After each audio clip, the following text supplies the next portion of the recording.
what is a market and what are the other drivers as big alternatives to globalization. And so what is globalization and how can we talk about it? I'm going to talk about it a little more generally. But first of all, I think it's useful to see Tom Friedman. He's a very smart editorial page writer for the New York Times. He's he's made globalization be on the coffee table of people around the world. And Saskia Sassen has been a little bit, let's say, not quite there, but she aims in that direction. She's not a standard academic in that sense. But let's look at a little bit of this, talk about globalization, and then let's think about where and how, and I'll run through some options. But I'll just mention the topic and without going into more now. How can we link these to you, to each of you individually? This is part of this has a narrow topic like what is globalization, like the Wall Street operations, or how is your thinking about the world, about your identity? Who are you? Your town, where you grew up, where did you go to high school? And so where can we, and so I'll lay out a couple of ways we can try to do this, such as bringing these in, but let's begin to think about this, and let's talk a little bit just after we look at Friedman and think of ways that we can bring the topic to you, and if you're here, you've chosen the title of the course, maybe it's not just the beautiful sunset out the window at this time of day. It's not just the fourth floor. There's some things, maybe there's something about globalization as a subject matter that's already brought you here, but if so, you may have thought it a little bit, or it may be, in some cases, a lot. And so let's try to build that in, if we can, and talk a little bit about that explicitly with some folks here after we look at Tom Friedman, if I can have this. This is working. Okay. So I'm going to turn this horizontally, and then tap here. Let's see if this is, whoops, hasn't started yet. I need to start this thing first, and then I'll try to turn it.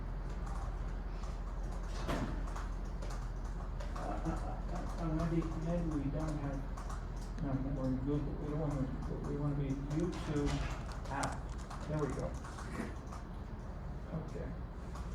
And there are a ton of these. You spend 1 hour, 2 hour, 10 minutes, and other kinds of. Actually, of the globalization, actually a symbol of the globalization, because your famous book, The World is Flat, is basically a very long time best-selling author in China. In that book, you talked about the globalization. So, what's your take now on globalization? How are we going to take a look at this new trend that globalization leads us? Well, it's a good place for us to start, Henry.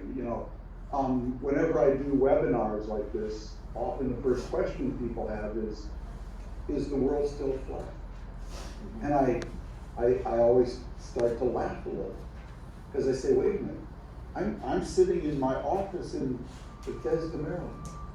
My friend Henry is sitting in his office in Beijing, and we're having a conversation as two individuals, as if we were sitting across the desk from each other. Is the world still flat? Are you crazy? It's like flatter than ever. Henry, always remember, when I wrote The World is Flat, 2004 basically, Facebook didn't exist. Twitter was still a sound. The cloud was still in the sky. 4G was like a parking place. Big data was a rap star. And Skype was a typo, a typographical error. All of those things, Henry, came after I wrote The World is Flat. So the world today actually is flatter than ever. We have never connected more different nodes than we have today. And we've never greased the connection, sped up the connection between those nodes more than we have today. But we've also done a third thing. we've actually removed a lot of the buffers that manage the flow between those nodes. So think of this, Henry, between December 2019 and March 2020, just as coronavirus was emerging, there were 3,200 direct flights from China to America. There were 50 direct flights from Wuhan to America. Most Americans have never even heard of Wuhan. So think about what's going on in the Suez Canal today. There's a ship stuck in the Suez Canal. And there's some company in Europe, or maybe in China, waiting for its supply from China because of just-in-time inventory delivery. You know, but when we take the buffers out, the system just gets faster and faster. And so the world isn't just flat now, Henry. It's fragile. It's fragile because when you connect so many nodes, and then you speed up the connection between those nodes, but you take the buffers out, you get fragility, because now I can transmit instability from my node to your node faster than ever. So yes, globalization, you know, ever since when I wrote The World is Flat, Henry, many people wrote books. Oh, it's not flat, it's spiky, it's lumpy, it's curved, it's bumpy. All those books are wrong, okay? The world is flatter than ever. Great, Tom. I think that's absolutely correct. I think the globalization is accelerating actually to some extent with the technology, with the all the speed that that we are involved in on that. But also the movement of the capital, the movement of the goods, and the movement of the talent. All those things has been actually become the heavier and faster than before. So what do you think about the future trend? Are we looking at some new development trend? We've seen the digital economy is coming up, and as you said, there's probably 20,000 people across Pacific between China and US before the pandemic time, and so we have 400,000 students, Chinese students in the US. Before the pandemic, China has about 150 million outbound tourists. 10 million people go to Japan, and another 10 million go to Thailand, and certainly went to US. What are we seeing in the future then? Yeah. The book I'm working on now, Henry, if I gave it a name, and it doesn't have a name yet, is that the world is not just flat anymore. The world is fast, fused, deep, and open. Well, let's go through all four words. So when I say the world is fast, now what I mean is that there's been a change in the pace of change. So the speed of technological change now just gets faster and faster and faster as microchips improve and telecommunications improve. So the world is really getting fast. Second, the world isn't just flat now, Henry, it's fused. So we're not just interconnected, we're now interdependent. A ship gets stuck in the Suez Canal, and something that Tom is waiting for in Bethesda and that Henry's waiting for in Beijing are both affected. So we're not just connected, but we're fused together, okay? We're also fused together by climate, okay? What America does with its air affects Canada. What China does with its air can affect Thailand. What Australia does with its forest fires affects New Zealand. So we're fused by technology and by climate. Third, the world's gotten deep. Deep. Deep is the most important word of this era. Because what we've done now, Henry, is we've put sensors everywhere. So, for many years, for millennia, Henry, the world has been speaking to us, but we just couldn't hear it. Couldn't hear it. So IBM did a study a few years ago. They took a lake in New York State, and they put sensors from the surface all the way to the bottom, and from one edge to the other. Suddenly, a lake that was just there, it was beautiful, we drove by it. suddenly the lake started to speak, started to tell what was going on at the bottom, at the middle, at the next level, with fish, with fauna, with all kinds of things. Well, imagine now our knowledge of that is deep, it's very deep. And that's why this word deep, we had to coin a new adjective. Deep state, deep mind, deep medicine, deep research, deep faith. To describe the fact that this is going deep inside of me. I can sit here in Bethesda right now in Washington, and I can look at publicly available satellite pictures of different parts of China, from Google Earth, from the European space satellite. I can look deep. I could probably find your office and see if you're coming to work. And China can see into Minneapolis, my hometown. So the world's getting deep. And lastly, it's getting radically open. Radically open. So with this, Henry, every citizen is now a paparazzi, a filmmaker, a journalist, a publisher, with no editor, no filter. And with this, a citizen in my hometown in Minneapolis took a picture of a policeman with the knee on the neck of a man named George Floyd. One person did that with this thing, with this device. And George Floyd became a name that went all over the world. People in China know the name George Floyd because an individual with this, in an open world, was able to tell that story. Same is true from China. We saw that in Hong Kong, we've seen it in other areas.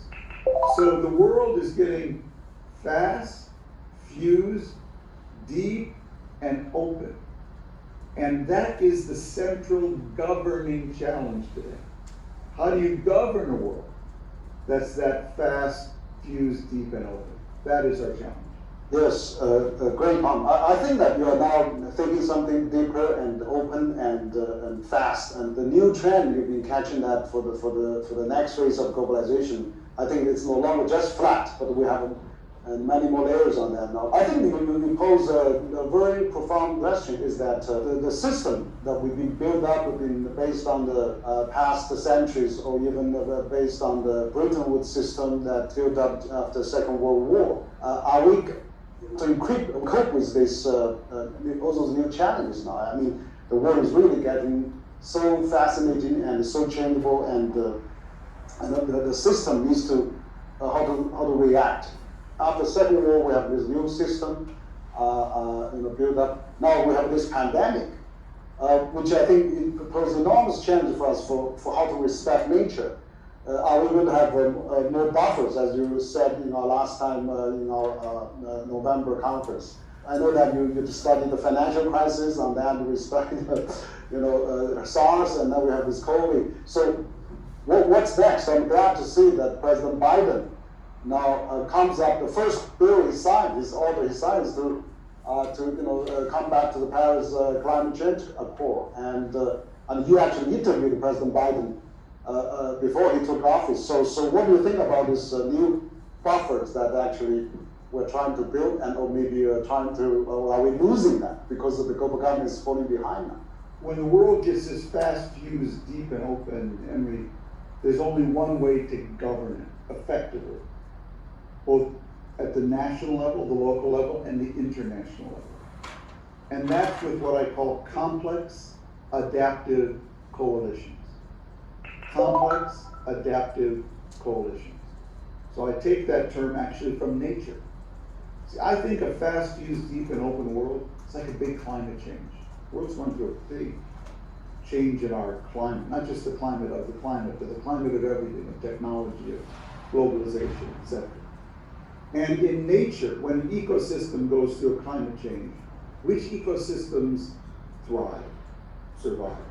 Those that have complex adaptive networks, okay, where all the parts of the system network together to maximize their resilience and their propulsion, their ability to go forward. Well, it's true of the world as well. When the world gets this fast, fused, deep, and open, the only way we can govern it effectively is with global, complex adaptive coalitions. Who can manage climate change? Unless America, China, and Europe in particular, and India, and Japan, and Korea, the big economies, are all working together. It's impossible. Who can manage global trade now, unless all the big economies are working together? So it's only complex adaptive coalitions that can effectively get the best out of this world and cushion. The problem, Henry, is that right when that is the need, complex adaptive coalitions, governments are becoming more nationalistic. China's government is becoming more nationalistic. Under President Trump, America became more nationalistic. Russia, more nationalistic. Britain, Brexit, more nationalistic. So countries are becoming more nationalistic right when we need global coalitions more than ever. And even inside countries, political parties are becoming more tribal, right when they need to be more open and collaborative. So the world is fighting with this trend. Yes, I think you're right. I think it looks like the global governance is really lags behind global practice or globalization. The problem, Henry, is that there's a whole set of issues now that can only be managed effectively with global governance: cyber, financial flows, trade, climate, labor flows. They require global governance, but there's no global government. So what do we do when we need global governance, but there is no global government?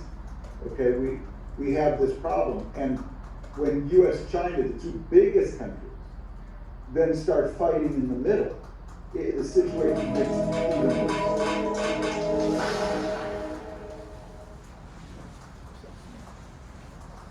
Okay. There's the problem. One problem.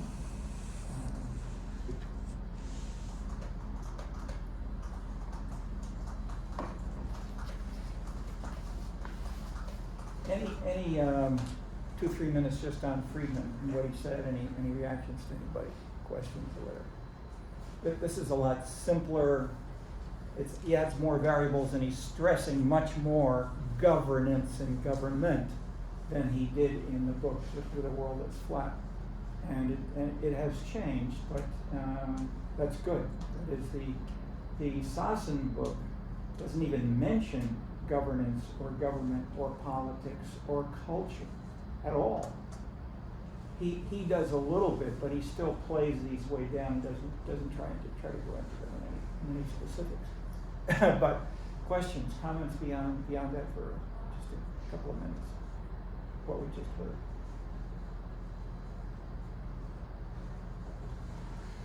Anyone wants to disagree about some either of the logic or elaborating it or whatever.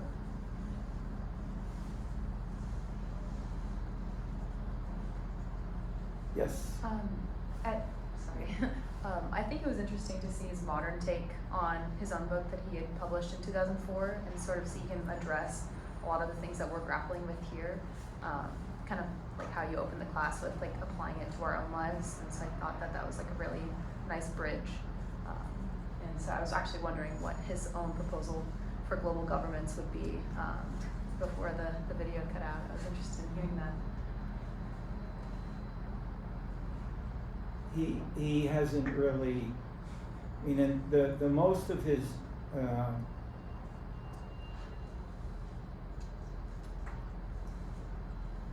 I won't try to answer. Yeah, but yes, it's an excellent, important question, but I'd say that my quick answer is he doesn't really have it coherently developed. Is the but anybody? Yes, ma'am. Yeah, also I think it's interesting because he was talking about kind of Why don't we start to get to want to know it a little bit? Why don't you just mention your name, say the little town where you're from, or the big city where you're from. My name is Nicole. I'm from LA, but from the suburbs, from La Crescenta. Okay, great. I'm Shannon. I'm from Falmouth, Maine. From where? Falmouth, Maine. It's Falmouth, Maine. Yeah. Okay, right terrific. north Portland. Okay, great. Yeah, but I was just thinking about, because he was talking about how kind of the big LL Bean is infamous. Yeah. Okay, just so folks should know. LL Beans is located in, everybody learned now? Falmouth, Maine. Yeah. But for I don't see any deep bean boots, but maybe. no, not right now. I have on a them, but steeper snow. But I was thinking with he was talking about how the big economies need to come together to tackle these global issues.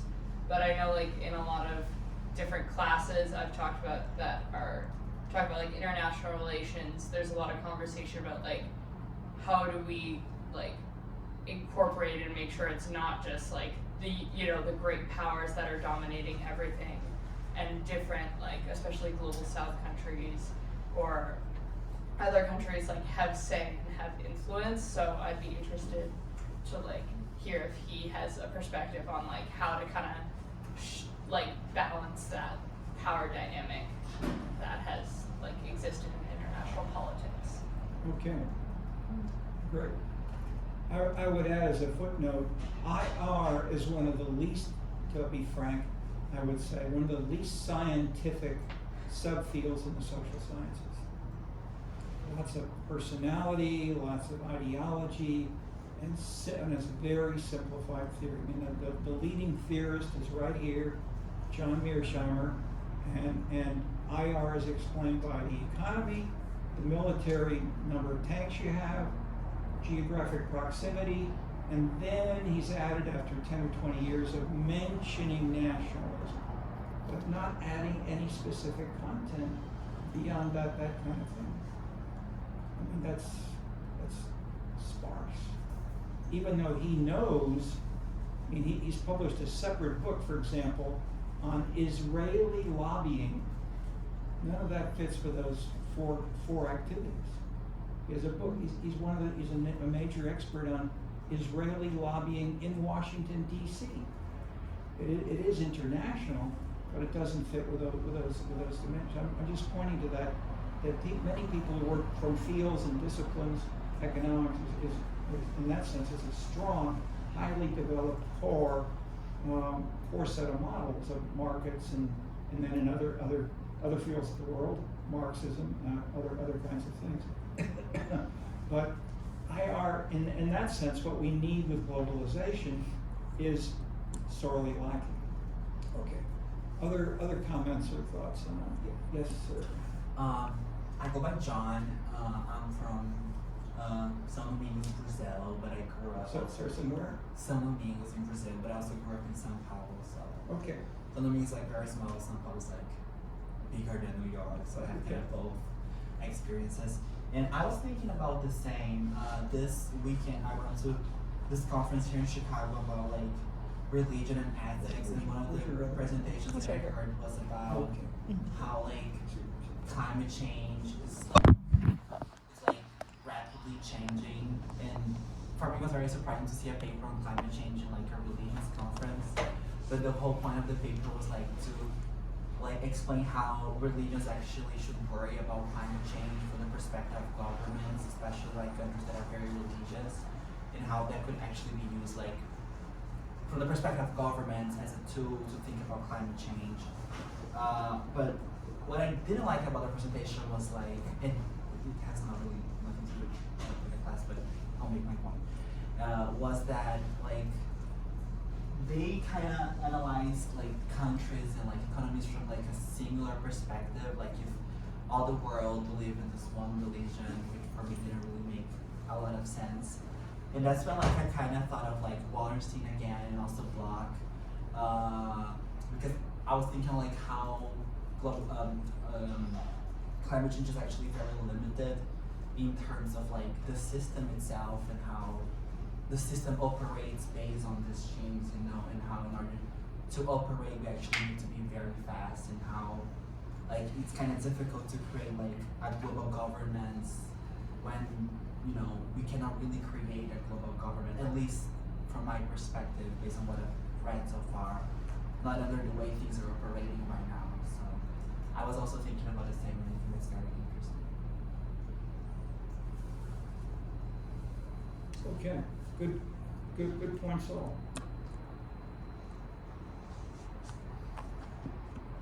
Why don't we, let me raise the issue and go back and forth with it. How can we link this to us here in the class? And I jotted down a couple of things we've done in the past, and think about any of these that we could either consider and think about what we might do or not. The town you come from, the high school you went to, the shock from some of you coming to Chicago as a city, or the University of Chicago as a place, in total shock from your high school or your town. Some people, well, okay. Another is part of the general educational experience of learning about new things, in that sense similar to travel or other learning experiences, using the web, using a cell phone, and so forth.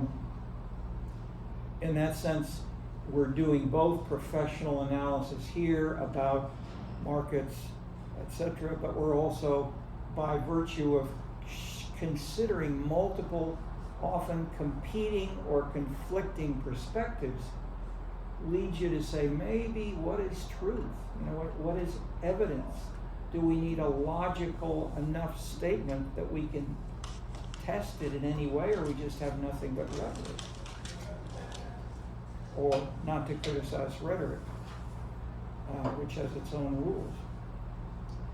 Bring in some other examples of social media which you can participate with, shared persons, or at least website shared discussion members. So some of you, how many of you follow on one kind of social medium at least once a week? Okay. How many of you belong to 2 or 3? Okay, now that's interesting. See, so how about how much do you see a potential difference between those two media?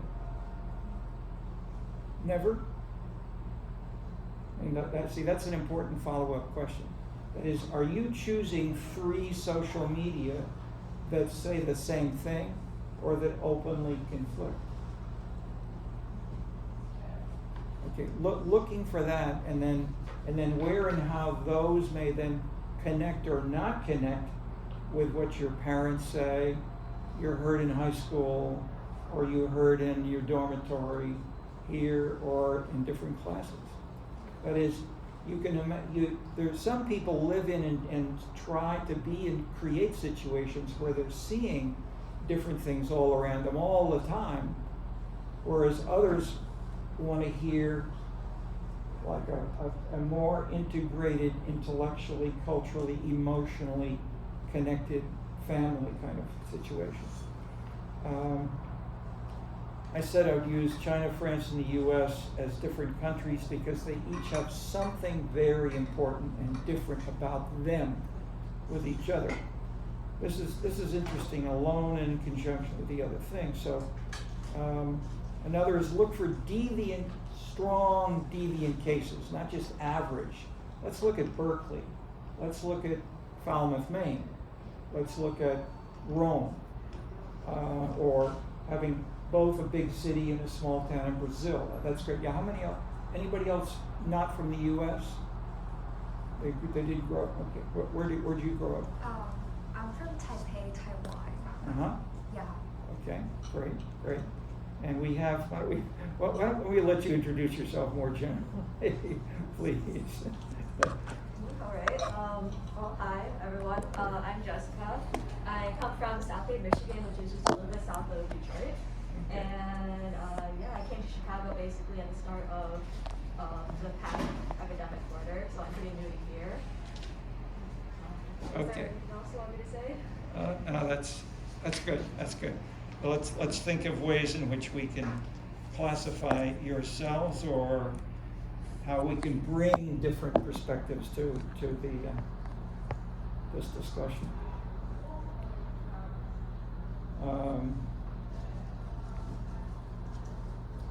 We can think of the unique, but we can also connect them as types. So we can look for Berkeley, and for instance, one label could be bohemian. Another, a college town such as a Midwestern fraternity football type college, which this is not. Did you come to the wrong place? Okay. Or if you do these, you can be really good at them at this place, whereas you wouldn't quite if you'd gone to Indiana University. One of these is seeing where and how globalization spreads around the world, looking at some extreme cases like an isolated village for the beginnings of cosmopolitanism from afar, or not so far, is illuminating to see how strong localism is deeply and rapidly undermined as I look at videos. I posted I didn't mean initially to put it up there, but now that we're talking about this, I think it may be reasonable for us to glance at the video I presented to a group on cultural tourism. So it's got stuff in Chinese there. And it was a hot topic in China today is called cultural tourism. And so I haven't heard that in the U.S. really, at least, or minimally. And where and how that can join with globalization, for instance. Tourism, by some measures, is the largest industry in the world, or the third largest in the world, using other accounting numbers. But we collect almost no data about it. A little bit in places like Southern Europe, where tourism has been the #1 industry for decades and decades. France, Italy, Spain, Greece. But in the U.S., you check into a hotel, nobody knows if you live on the next street, or if you come from Texas, or if you come from Taiwan.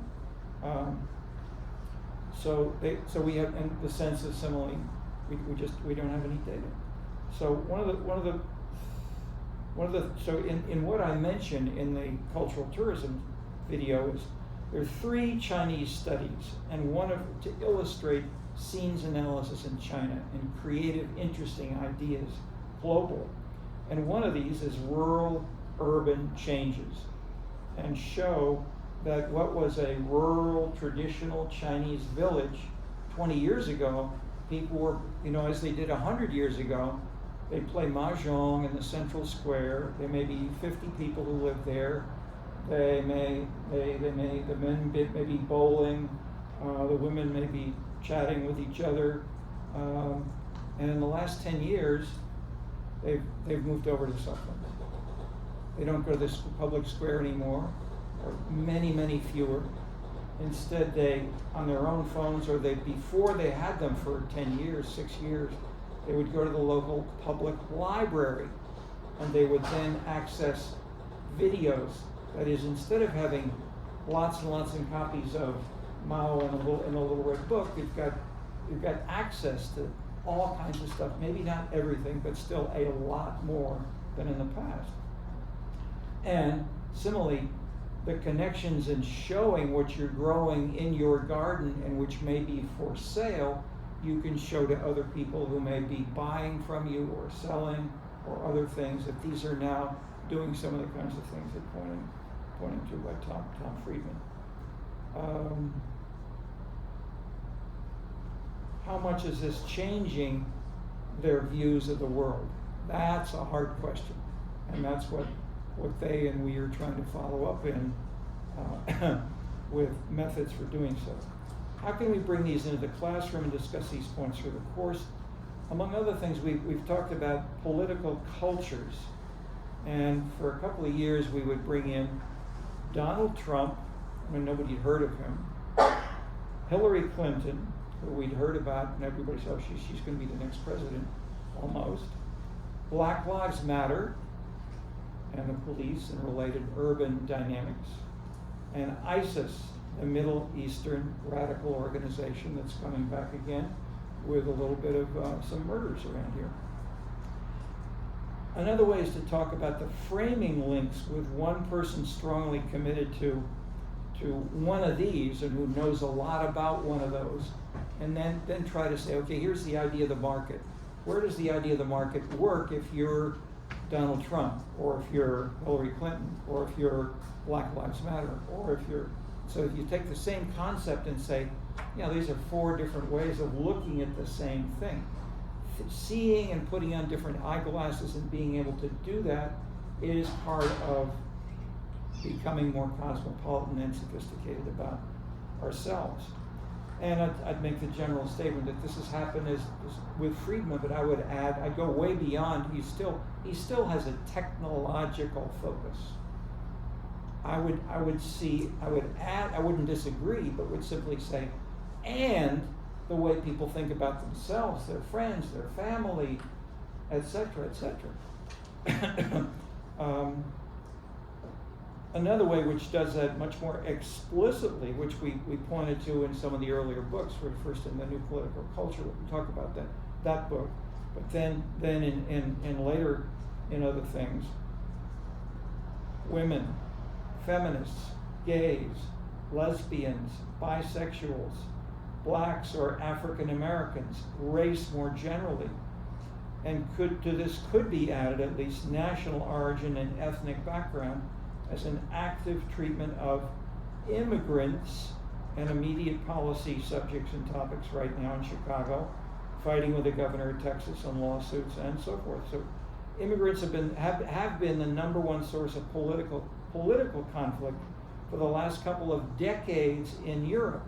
Wasn't mentioned by Friedman, and is now coming in recent years much more visibly active, despite the long-term perspective of Americans as an immigrant society generally. The short-term changes are visible and highly conflictual. And if you haven't seen so, Chicago has classically been an open, welcoming city to immigrants. LA has been the opposite. LA has been, and the state of California have been actively critical. In World War II, very much so. The treatment of Japanese were drastically different. Many Japanese basically were treated west of the Mississippi. They went in concentration camps and so forth. In places in the East Coast, not at all. Many of them had the same jobs. And if I just add briefly, in Honolulu, the Japanese were so importantly connected, leading the banks, the groceries, the merchandise, all of these kinds of things, that I said, we better not touch anything about criticizing Japan and Honolulu, or that Honolulu will be dead. Okay, so there are differences even during World War II while the war was going on, not to mention where we are afterward. Okay, so what this also points to, what I illustrated briefly in asking about where you're where you're part of.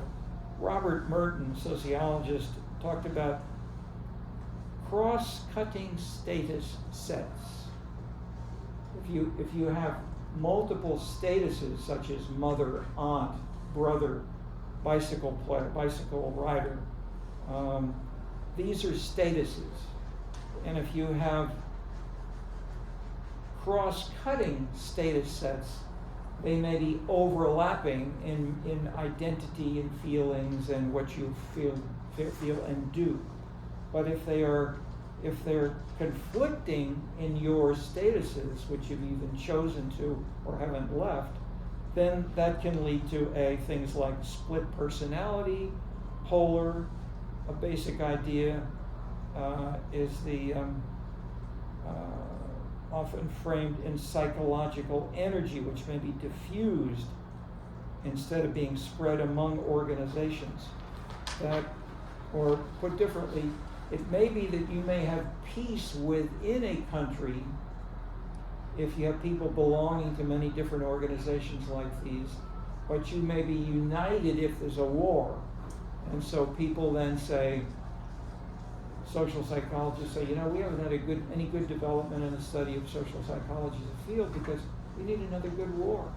We need more money for doing a social psych experiment. Some of you have chosen deliberately, okay, I said that.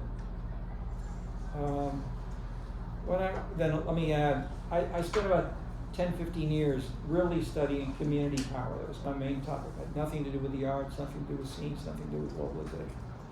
And I went to Yugoslavia because it was a combination, so-called, of socialism and democracy. And where and how is our cities, how does governance get done in this society where all the New York Times and the Yugoslavs would all say, yes, we have democracy and we're a socialist country. How do the two work together? So we spent 4 months, 4 of us. I went there with Bill Kornblum, who was a grad student here in sociology from New York, and 2 Yugoslavs, a young guy who happened to be the head of the Communist Party leadership of students of the, students. He just finished a doctorate of law at the University of Ljubljana, and a senior guy. And he said he wouldn't work with us. That is, I won't go into details except to say that he was fighting us I won't say the whole way, but mostly that and disagreeing. But at least he was drawing us out, and we had great discussions. So we had one day where we would interview. We'd start at 7 in the morning. We'd have at 7:15 they'd bring us orange juice on a silver tray. They'd bring 15 minutes later Turska kava, this black, thick stuff, important. And then 15 minutes later, schnapps, Slivovitz, vodka, and the like, and it would continue every 15 minutes as long as the interviews went on. So at the end of that, most of the people were, not having trouble standing up, but then more than half the time, they would say, well, it's time to go to lunch together. And that would then even continue along with bits of food. Okay, so this became, we learned a lot through those interviews, but we then wrote a proposal and said, we want to do this in the whole region, not just we studied initially just 2 towns nearby that were very different, but we had these luncheons and dinners and interviews. And we said we'd like to do a study of this, and Peter Gambrecht was interested. He was the young guy. We got funding from the U.S. National State Department, the Ford Foundation, the Yugoslav National Government, the region of Slovenia, and the Central Committee of the Communist Party of the city of Ljubljana. They all wanted to know, how do decisions be made? Are they made? Might they be made in Yugoslavia? Everyone was interested, and no one had any real data as to how things were actually done, which could join democracy and socialism, and of which they were both proud. Corollary: the diversity of funding said we could say whatever we wanted. In a sense, so if your memberships are conflicting and different, you can feel more psychologically free as an individual. And it worked. I'll add, the world is becoming increasingly subtle, combining with what were previously separate subcultures and lifestyles, including nations, but regions, but Falmouth versus Taiwan. Seeing and feeling and incorporating these several times in each of our class sessions, we want to explore ways to do now. And how might we do so? I'm going to listen to you. Let's talk about it.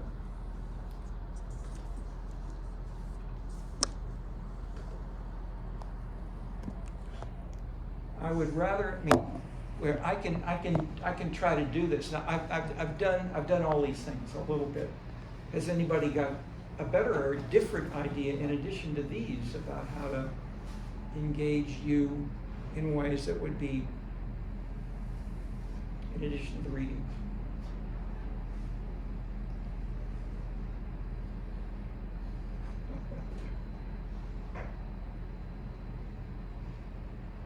And this should be fun. It should be fun for all of us. This should become an exciting conversation. We don't know what the person on your left or right may say. Say, hey, you know, I don't like the way you wear that mask. Or, you know, you look better with a mask on than taking it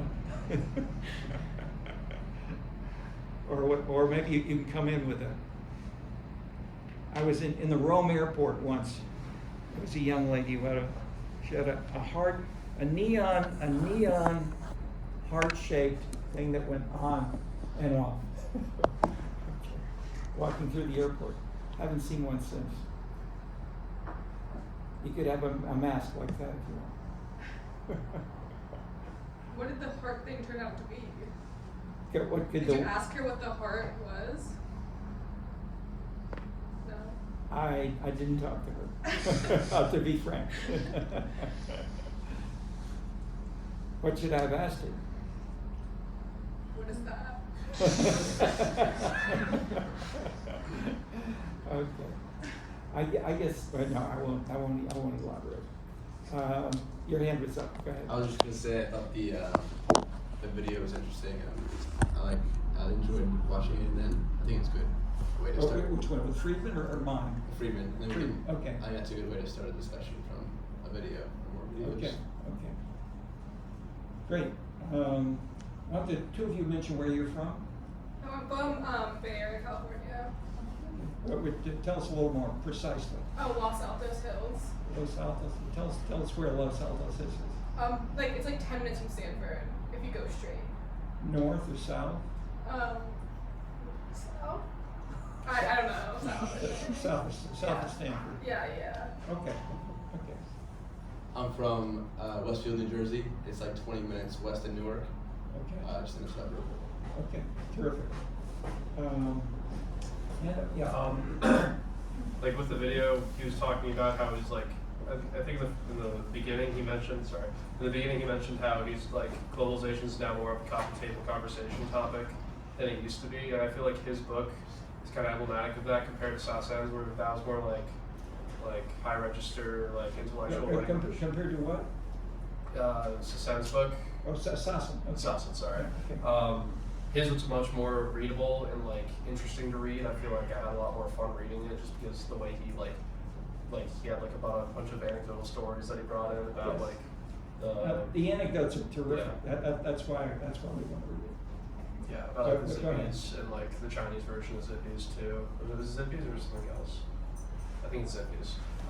But still, I thought that was like a very interesting way to like get introduced to the topic. Right. Okay. And the dramatic anecdotes are valuable, but I would say more so if you can link them in some way with a more general interpretation or theory.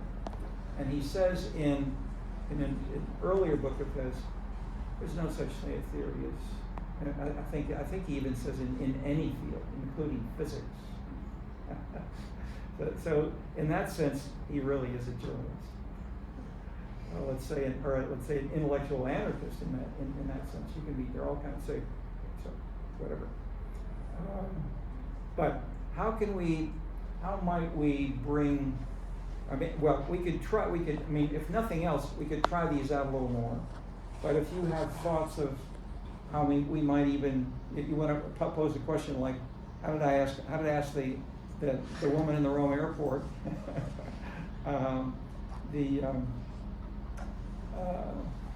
etc.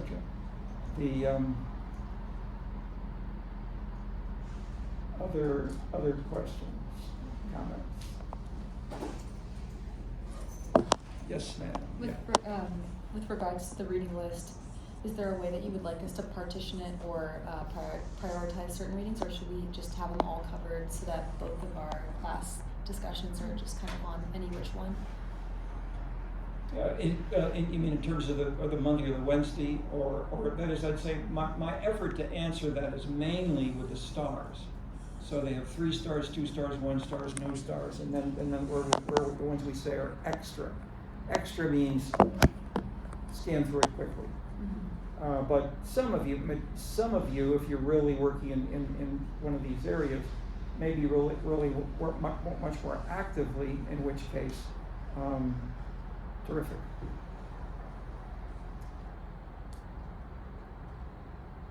Yes? What's been the funnest conversation you've had in this like class that you've taught in the past? Like if you're asking for what would make this class more interesting. Good question.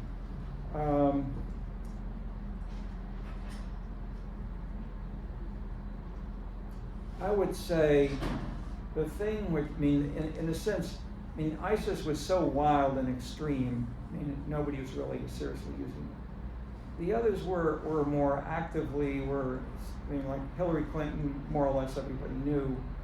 Donald Trump was and still is very controversial, very complicated, very difficult to understand or to see, just to get more information and to say, what's he doing? Why? And even if you totally disagree, is he so stupid? Is he really that stupid? But he's not stupid. Okay, then et cetera, et cetera. So I had a series of the students over a couple of years.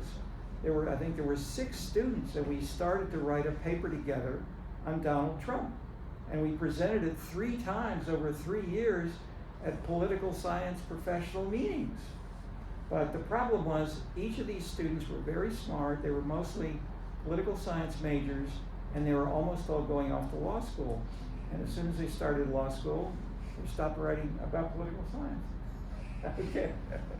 So maybe they're making lots of money as lawyers, or maybe nobody was really supporting Donald Trump actively, but everybody was trying to make sense. So we would, we'd read the newspapers, et cetera, et cetera. And there was no, at the beginning, there was no scholarly work on it. There's still, I haven't seen any very much, but at least, and one second, the reason this is important in this class is that Donald Trump is not nationally unique. That is, you've got a lot more nationalist and patriotic leaders, Philippines, Brazil. Why don't you comment just briefly on the president of Brazil and how his base in religion, which you mentioned, is important, because most Americans don't know about that. Yeah. Bolsonaro. Yes. So, well, that's very interesting because last year we had election, was the first year of the new president, and religion played a very important role. But basically, Bolsonaro he appealed to Christianity in Brazil, which is a big part of religion in Brazil, in order to be elected, and he received big funds from churches, and he would often go to churches, and it's interesting that he would even go to churches in the US. I go to Florida very often, and they have even they have a very big Brazilian community there, and they even have a church that was funded by him that he gave the money to build.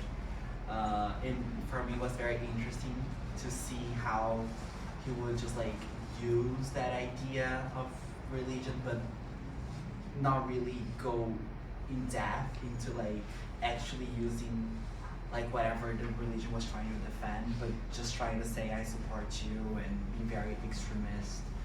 So, in my opinion, he wasn't very coherent. But within the National Assembly, so the U.S. Congress, there are quasi-political parties which are they called Christian or evangelical, something like that? What are their names? Well, there several we or have just a bunch one? of political parties in Brazil, and But which are openly religious. Yes, and they are openly religious. I think his first party was the Evangelical Union for Brazil, something like that. The Evangelical Union for Brazil. Did you read about that in the New York Times? No. Yeah. Was there anything else? His toughness, his giving jobs to his family, that is elements of which I'm simply pointing to that bit. If nobody from the Philippines, anybody spent any time in the Philippines or have a sense of the previous president of the Philippines as well? It was a populist leader. I'm simply choosing people who've been labeled as populists, but they make Trump look like a middle of the roader. Okay.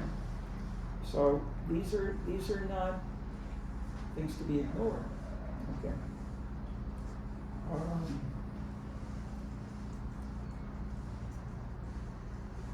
Yes. In your previous classes, did you ever talk about current events or like current political events? No, for that are sure. going on? Yeah. I think that could be interesting also.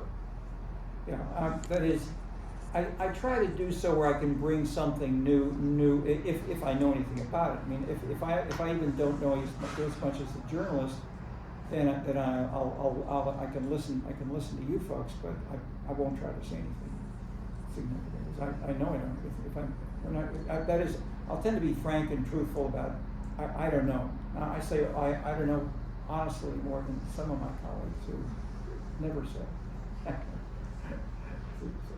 Okay. Or I'll try to tell you rather than saying I'm right or wrong. I'll say we have two bits of evidence, and this says it says yes, and this says no, and why. And that can be more gray. It can be, you can say it's wishy-washy, but whatever. In that sense, my style is more scientific. But yeah, I guess I mentioned it last time briefly about, in conjunction with my ideological or personal taste or preferences, and I guess I would say I deliberately am engaged in many different things where I consciously have tried to understand where and why people are different. So for instance, when I did a book on city money, I had 4 types within the U.S. Republicans, Democrats, ethnic African American leaders, and then a new type which we called new fiscal populist, or it became then new political culture. And these were people who were like Dianne Feinstein, Kathy Whitmire, or mayors, Koch in New York. These people were fiscally conservative and socially liberal, generally Democrats. And so I was then consulting with the U.S. Conference of Mayors in Washington actively, because the Conference of Mayors was actively sort of leftist Democrat, and they saw that more and more of these people were no longer actively leftist Democrat, and what should we do about it? And so we had many lively, interesting discussions about this kind of thing.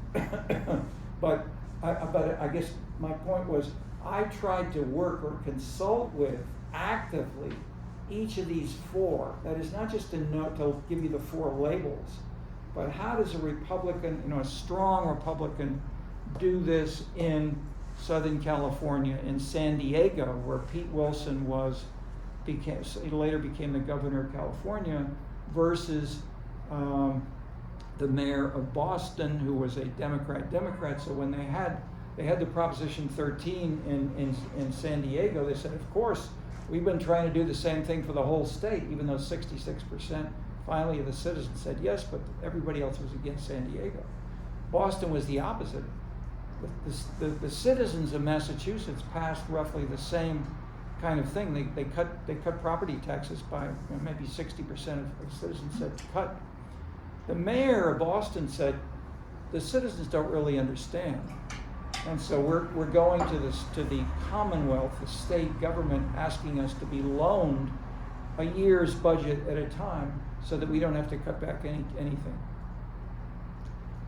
Versus Gary, the illustrative city for ethnic black politics, was we'll get more money from the federal government and from the Ford Foundation because we've got the first black mayor and everybody wants to help us out.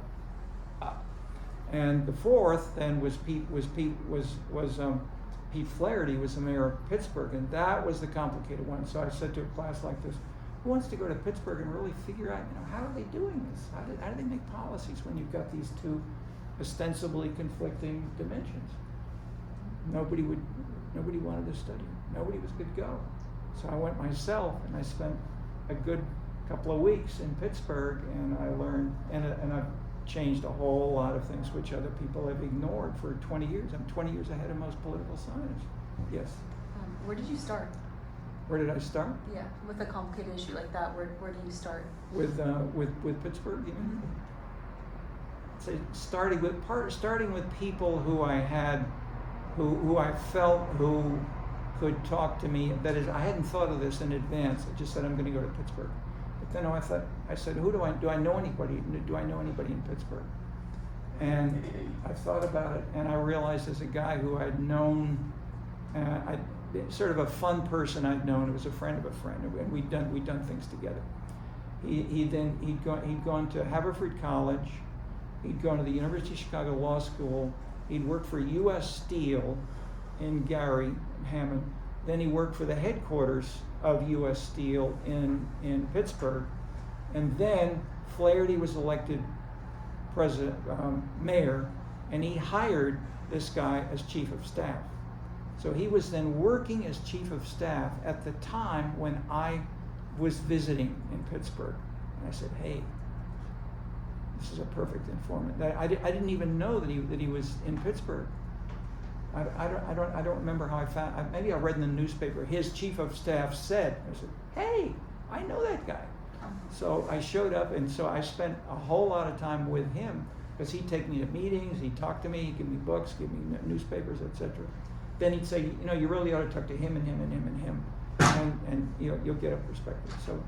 So I would say that, along with we didn't drink, but the way the Yugoslavs drinking with them, it was if I could drink as little as possible.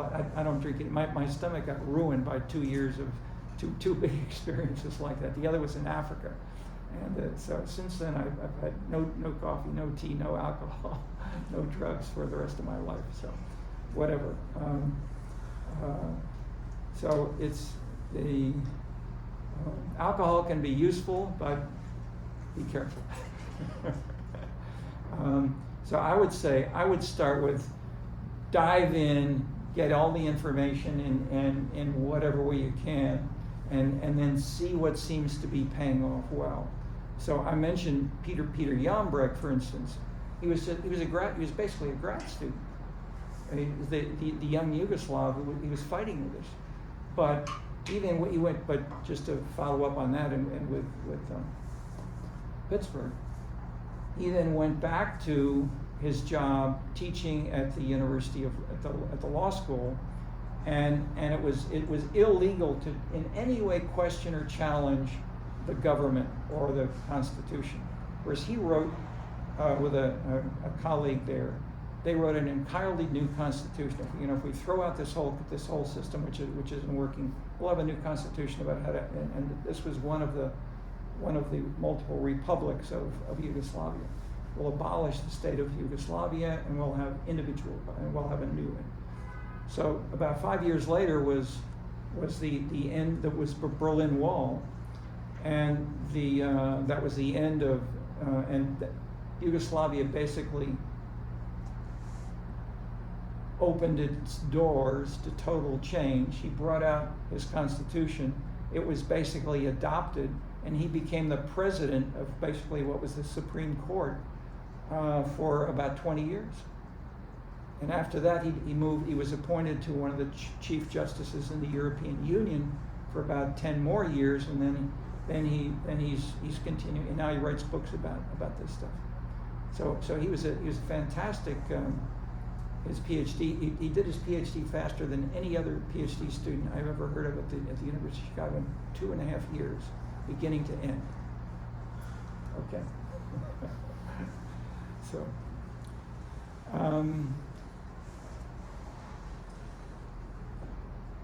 listen to, but I would say, how can then, and what the proposal which I'm mentioning, we then used a systematic.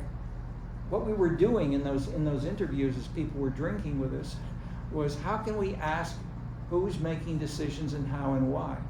And here's a questionnaire, and what do you think of these questions? Are these good questions to ask here in Yugoslavia? And they would say yes, yes, yes. No, don't ask that. That's a stupid question. Instead, you ought to ask this.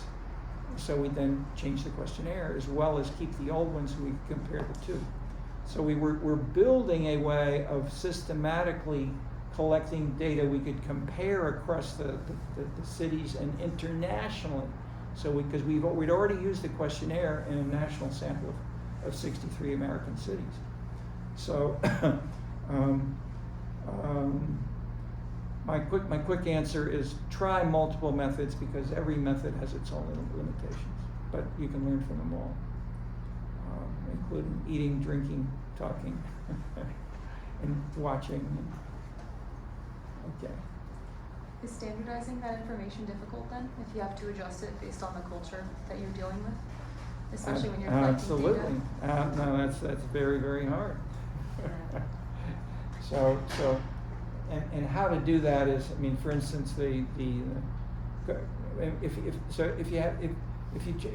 you have big abstract questions, if you start with that, try to get down to some much smaller, simpler, easier things to measure, compare, and people can talk about, or if they're too politically sensitive.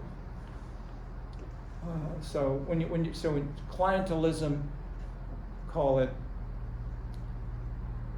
corruption, taking bribes in Chicago, and I've been studying Chicago politics ever since I've been here. How do you talk about this stuff? And the old day used to be, I found a student who wants to do a PhD. We go down there with the PhD student, with one of the council members who I knew well, and we'd meet in a bar. No notes, nothing recorded, everything was oral. Those were the rules.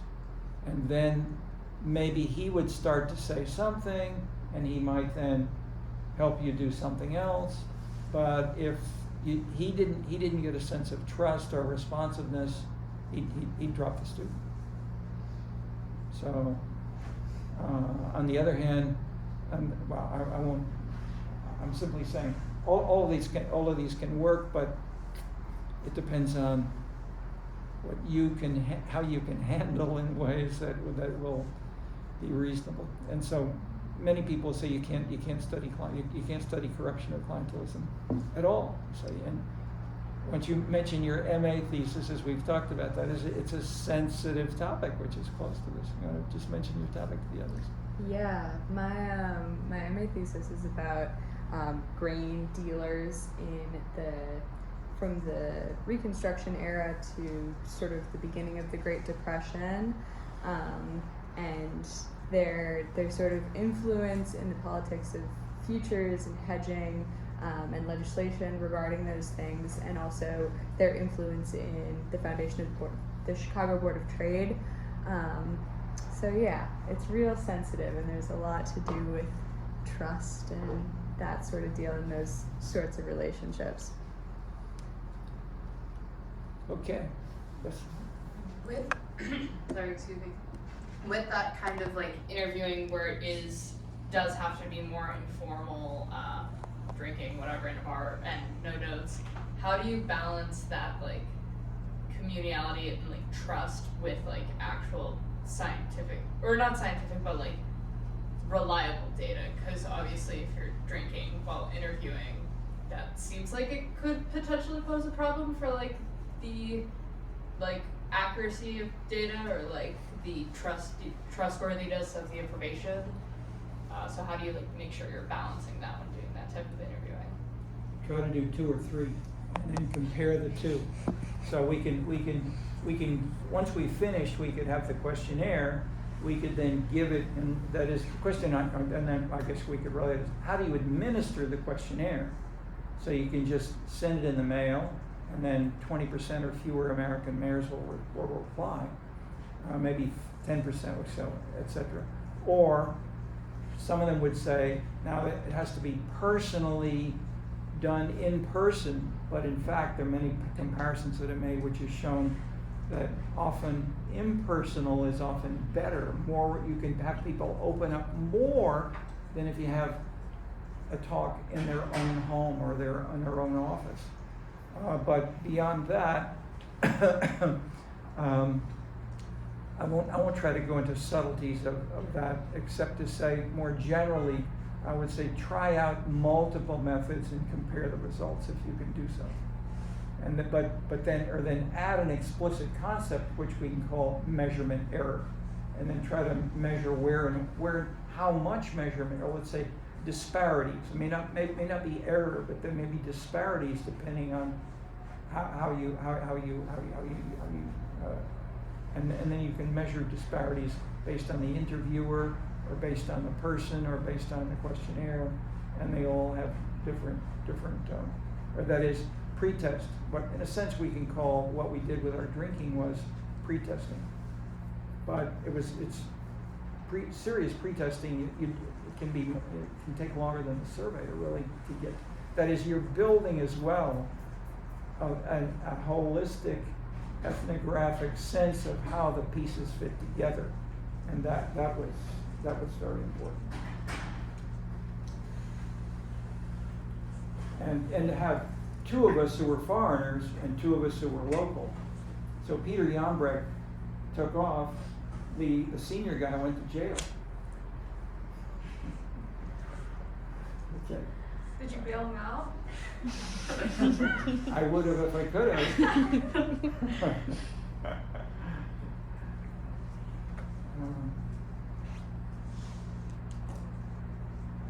I think he died young too. So I mean, it was tough stuff.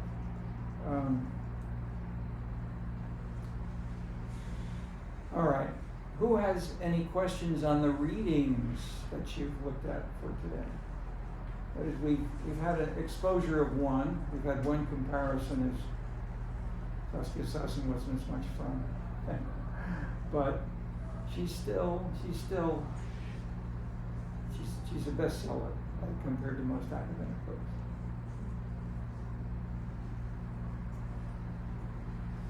Anybody want to comment on what's the biggest new idea in Sassen? Anybody is. I've given you bits in the syllabus. Yeah, I'd say in general, read the syllabus, maybe even first, and then do the readings. But anybody looked at just the syllabus, do you have any clue about what's there plus what you've read about Sassen? What's new about Sassen?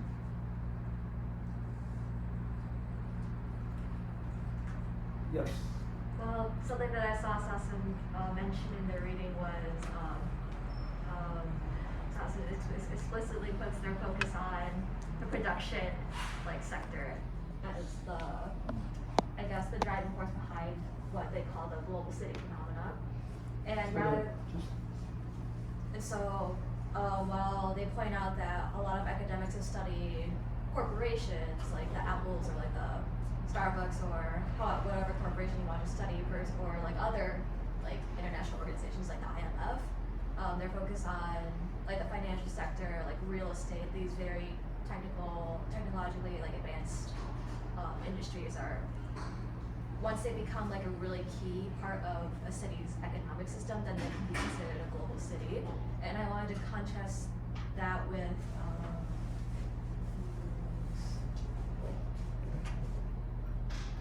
I forgot which person wrote it exactly, but versus the 7 different aspects of what actually makes a global city, say having it being monocentric, having a rail system, etc., etc. And so between these authors, I was trying to see it's going to be explicit. Boschkin is a different reading, and Boschkin disagrees with Sassen. Sassen is really talking about finance and Wall Street. Boschkin is saying, there are multiple dimensions, and they're totally different. Or what I'm stressing, the differences among them, where they may be entertainment, or tourism, or culture, or natural science. And these may be global, but they may not be explained by each other. They may be, that is, the most global cities in the world are probably university campuses in small towns, where people are, they're working on physics or they're working on sociology. But they're working with other experts globally and publishing internationally and they may not know what's happening 5 miles away. So in that way, per capita measures of globalization would be the opposite of the way Sasson is imputing this to the whole city. And that is, and you were doing that. So I'm pointing that out, not to say you did anything wrong, but to say what you did is natural and reasonable. But I'm pointing to a conflict between the two to try to bring this out more. Okay. Anybody else want to mention an innovative point from Sasson?